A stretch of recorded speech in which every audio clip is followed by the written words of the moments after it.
नमस्कार, news flash में आपका स्वागत है। बढ़ते हैं आज की ताज़ा खबरों की ओर। बोरावड़ शहर के यूको बैंक के पास स्थित पूर्व विधायक भंवरलाल राजपुरोहित के नौरे में शिव महापुराण कथा के चौथे दिन भगवान शिव की महिमा का व्याख्यान करते हुए कथावाचक अमन शास्त्री महाराज श्री धाम अयोध्या ने कहा कि मनुष्य के उद्धार के लिए धर्म और ज्ञान से बड़ा कोई दूसरा विकल्प नहीं है। धर्म को न मानने वाले लोग अधर्मी और अशुद्ध होते हैं। कथा के चौथे दिन भोले बाबा व माता पार्वती की नयनाभिराम सजीव झांकी के साथ शिव महापुराण की सुंदर संगीतमय कथा सुनकर श्रद्धालु भक्ति से सरोवर हो गए। कथा के दौरान कथाचार्य अमन शास्त्री महाराज ने धर्म और ज्ञान से जुड़ी हुई बातों से भक्तों को अवगत कराते हुए कहा कि इस भूतल पर कल्याण के लिए शिव महापुराण कथा से उत्तम कोई दूसरा साधन नहीं है। उन्होंने कहा कि इस महापुराण के पठन अथवा ज्ञान से अवश्य ही पापी दुराचारी लोग जीवन का कल्याण कर सकते हैं। उन्होंने बताया कि कुछ प्राचीन इतिहास का वर्णन मुनियों ने कुछ इस प्रकार से किया जिसके श्रवण या पठन से पापों का संपूर्ण नाश हो जाता है। इस अवसर पर कथा के मुख्य यजमान पवन संतोष अग्रवाल, कमल रीना अग्रवाल व महेश नीलता अग्रवाल के साथ सनातन धर्म सेवा समिति के पूर्व अध्यक्ष रामदेव सोनी, स्वर्णकार समाज के तहसील उपाध्यक्ष बाबूलाल सोनी, शंकरलाल गोस्वामी, पूसापुरी गोस्वामी, हनुमान सिंह बुर्डक, अग्रवाल समाज के पूर्व अध्यक्ष गोपाल लाल मोदी, पूर्व उप सरपंच कुंभाराम भाटी, महेश खेतान, रामकरण डारा, कमल किशोर काबरा, रतनलाल रेगर, जगदीश हलवाई, सुरेश चंद तापड़िया सहित अनेक गणमान्य लोग मौजूद रहे। तो भाव से कथा सुनाते सुनाते सुनाते सुनाते भोलेनाथ पहुंच जाते हैं कैलाश पर। गहरे समाधि लगाए और समाधि भी लगी तो 87,000 वर्ष की समाधि लगाते हैं भोले। इतना समाधि लगाए, इधर सती महारानी विचार करती हैं कि मैंने बहुत बड़ा अपराध किया है।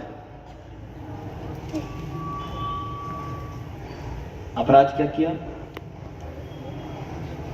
मैंने अपने पति से झूठ बोला जो त्रिकालज्ञ है, जो सब कुछ देखने वाले हैं, उनसे झूठ बोलना सबसे बड़ा अपराध रहा मेरे जीवन का। मैंने घोर अपराध कर दिया। और आज सती महारानी बहुत दुखी होती है। नारी जड़ है, नारी अज्ञानी होती है। ये सती महारानी कह रही, लगता है भोलेनाथ ने हमारा त्याग कर दिया, छोड़ दिया हमने। एक नारी के लिए सबसे दुखद स्थिति भी यही होती है जब उसका पति उससे दूर हो जाए, चाहे उसका शरीर छूट जाता है, चाहे वह त्याग कर देता है, या जो भी स्थिति रही। उससे ज्यादा कष्ट एक स्त्री को कभी हो नहीं सकता, क्योंकि अगर दुनिया वाले सारे नातेदार रिश्तेदार होते हैं तो ये जो पति है ना, ये पति इष्ट देवता के समान होते हैं, जिनसे सब सुख और दुख हम प्रेषित करते हैं।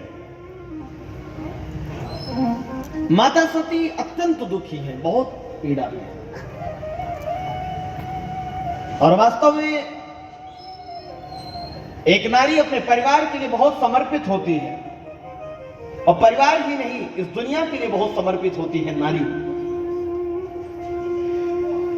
नारी की अवहेलना, नारी का अपकार, नारी का अपमान,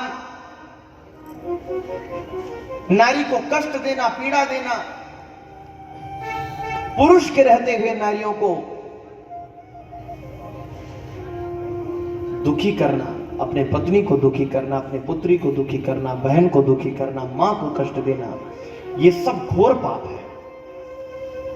यत्र नार्यस्तु पूज्यन्ते रमन्ते तत्र देवता। जहां पर नारी की पूजा होती है वहां पर देवता रमण करते हैं, वहीं घर में लक्ष्मी होती है, वहीं सब कुछ होता है, सारा सुख होता है। देखो नहीं, एक नारी अपना इतना त्याग करती है, उसके जीवन में इतना समर्पण होता है कि उसका परिचय भी खुद का नहीं होता। एक नारी का परिचय भी अपना खुद का नहीं है। जन्म लेती है तो लोग कहते हैं उनकी बिटिया, उनकी बिटिया, उनकी।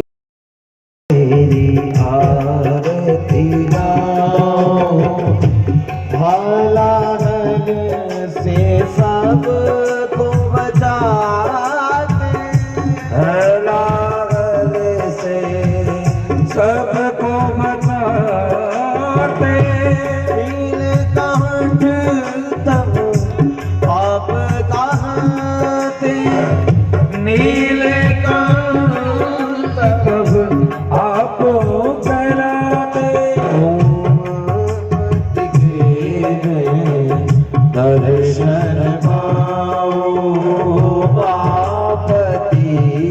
में दर्शन पाओ। हे भोलेनाथ तेरी आरती गाओ। हे भोलेनाथ तेरी आरती गाओ। सरल हृदय करुणा के सागर हो। सरल हृदय करुणा के सागर खाली न रहती किसी की गान। वो खाली न रहती किसी की गाधर। कृपा की कुछ बूंदे पाओ। कृपा की कुछ बूंदे पाओ। हे भोलेनाथ तेरी आरती गाओ। हे भोलेनाथ तेरी आरती गाओ। महादेव प्रभु ओ त्रिपुरारी। ओ महादेव प्रभु ओ त्रिपुरारी। भक्तों के हो भोले तुम भयनारी। भक्तों के हो भोले तुम अभिकारी। घर घर शंभु के